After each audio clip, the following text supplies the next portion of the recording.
The Bhattacharya, being a vastly learned man, could follow the Lord's sarcastic remarks on the popular Vedantist. By popular Vedantist, uh, Lord Chaitanya Mahaprabhu was indicating people who had entered into study of Vedanta Sutra without sufficient qualification. He, meaning the Bhattacharya, therefore asked him why he did not ask about any point which he could not follow. The Bhattacharya could understand the purpose of his dead silence for the days he heard him. This showed clearly that the Lord had something else in mind. Thus the Bhattacharya requested him to disclose his mind. Upon this, the Lord spoke as follows. My dear sir, I can understand the meaning of the sutras like Janmadhyasya Yataha, Shastra Yonitvat, and Athato Brahmajigyasa of the Vedanta Sutra. But when you explain them in your own way, it becomes difficult for me to follow them. Janmadhyasya Yataha is the definition of the Brahman who is presented in the Brahma Sutra or the Vedanta Sutra. Janmadhyasya Yataha means he who is the cause of the creation, maintenance, dissolution, etc. of this manifested world. Shastra Yonitvat gives a reason for Brahman being like this. Shastra alone is the cause of the knowledge pertaining to the Supreme Personality of Godhead. One cannot understand the Absolute Personality of Godhead through any other means. Athato Brahmajigyasa is the very first aphorism of the Vedanta Sutra. And it means now, therefore, we should inquire into the Supreme Personality of Godhead's nature. When you explain them in your own way, it becomes difficult for me to follow them. This is a polite, scholarly, Brahmanical way of saying your explanation is bogus. If someone says, I can understand scripture directly, and I cannot understand your Acharya's explanation of scripture, or if someone else says, well, your Acharya may say this, but actually the scripture means that. Both of them are very politely conveying the idea that what your Acharya is saying is simply wrong. I have personally heard within ISKCON a person who is considered to be a very prominent and great devotee and scholar say something like this about Srila Prabhupada and the predecessor Acharyas, that Jiva Goswami may say that such and such a text of Srimad Bhagavatam means this, but actually the Bhagavatam means that. Or Rupa Goswami may explain it like this, but actually it means this. Or Prabhupada may explain this Bhagavad Gita verse in this way, but actually the Bhagavad Gita verse means that. These are all very polite ways of saying that these acharyas are wrong. Unfortunately, our ignorant devotees who imagine that their ignorance is very glorious, they cannot understand this, and they think that these personalities are profoundly explaining the intricate theology of the scriptures. But as we understand from Lord Chaitanya's explanation to Sarvabhauma Bhattacharya, this is just a very polite way of saying that what you're saying is bogus, or what your Acharya is giving as an explanation is wrong. The purpose of the sutras is already explained in them, but your explanations are covering them with something else. The sutras are self-evident, but your explanations are covering them with something else. The idea is that Shankaracharya gives a lot of parenthetical remarks. This has been very thoroughly dealt with by scholars of the Madhvacharya Sampradaya, who have analyzed Shankaracharya's commentary on the Vedanta Sutra in great detail, and have pointed out several several parenthetical remarks which obscure the direct teachings of the Vedanta Sutra.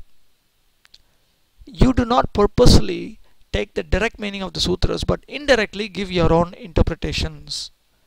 The sutras directly lead us to conclude that the Brahman who is discussed in the Vedanta Sutra is none other than the Supreme Personality of Godhead.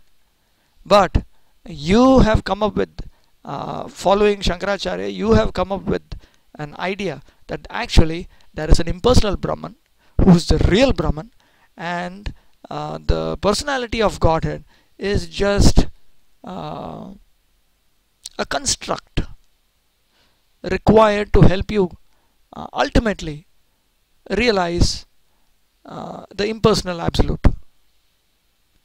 This is a very simple way of saying something which is very very complex. The Mayavadi presentation of two-tier Brahman is unnecessarily complicated, and it is in fact derived from Buddhism in a work called Tattva Udyata. Sri Madhvacharya has pointed out, with reference to Buddhist source texts, how the Shankarite conception of reality is in fact paralleling to a great degree the Buddhist conception of reality, and is in fact derived from that. Crypto Buddhism. Mayavadam asachastram prachannam bauddham uchyate. Prachanna Bauddha. Crypto Buddhism. The Lord thus attacked all the Vedantists who interpret the Vedanta Sutra fashionably according to their limited power of thinking to serve their own purpose.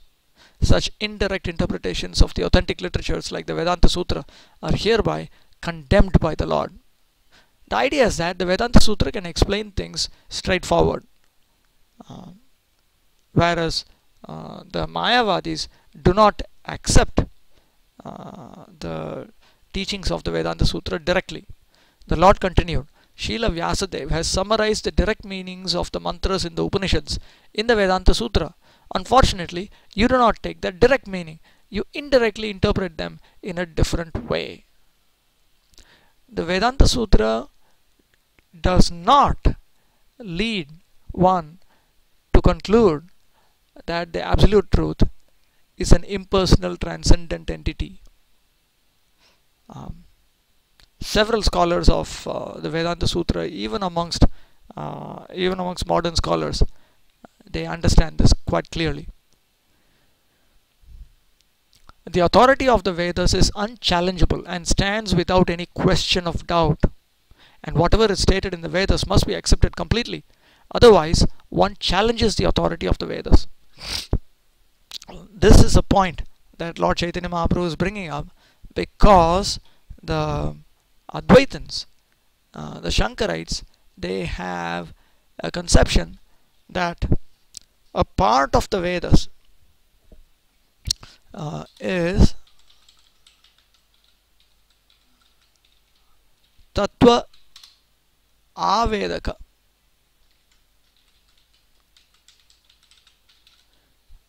A part of the scriptures, they present the truth, which is imperceivable to our human senses and mind, even if we try to extend them through various instrumentation. So they say that Vedic scriptures contain certain portions which are like this, and there are certain other portions which are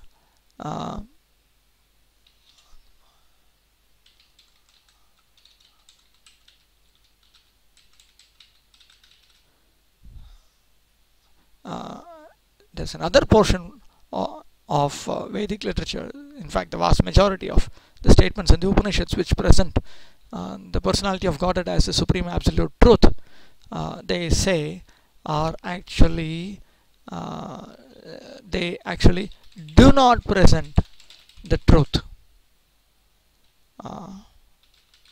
imperceivable to our human sense. senses and mind. They are merely anuvadaka. They merely repeat what we understand from sense perception and logic. Now this is actually a very, very offensive conception. This is the Advaitic misconception of Vedic scripture having these two divisions. Now this is something we do not accept at all. We do not accept at all. In fact, our point is that the real point is everything that is present in the Veda is actually presenting the truth. There is nothing called Atatva Vedaka. The Vedas do not speak anything which is contrary to the truth. We find in Bhagavad Gita, Lord Krishna says, Vedaischa Sarvairahameva Vedya. Look at this. Here, right here in Bhagavad Gita, 15.15. Lord Krishna is speaking. Vedaicha. Also, by all the Vedas, I am certainly knowable. I alone am the object of the Vedas. By all the Vedas I am to be known. All the Vedas. Remember this. All the Vedas. Not certain portions of the Vedas. The entire body of Vedic literature is Tattva Avedaka. It presents knowledge about the Supreme Personality of Godhead who is speaking the Bhagavad Gita. And therefore, the authority of the Vedas is unchallengeable and stands without any question of doubt. This is a basic principle called Astikya. Astikya. Astikya. I have spoken extensively about this, and there is, in fact, a seminar which I gave in Baroda, Gujarat, a couple of years back on this. There are about 5 hours of recordings here. If you go here, then you will see that I have spoken extensively on Astikya. Astikya means it is a Brahmanical virtue. Astikya means that you accept the Vedas as authority, as axiomatic truth, that whatever is stated in the Vedas is unchallengeable and there's no question of doubting it. Whatever is stated in the Vedas must be accepted completely, absolutely. It is not that when the Vedas teach something which I understand, I accept it, and when the scientist says something which is different from the Vedas, I don't accept the Vedas. No, that is not a Brahmanical virtue. The Brahmanical virtue is to accept the Vedas as axiomatic truth.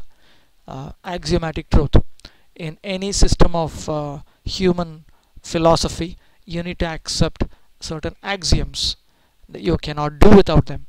And in the Vedic system, we only accept one axiom, which is that the Veda is completely correct and there's not even a shred of questionable material within the Vedic literature.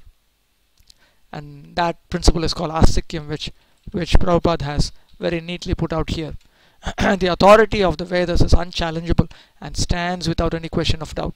Whatever is stated in the Vedas must be accepted completely, otherwise one challenges the authority of the Vedas and you cannot question the authority of the Vedas.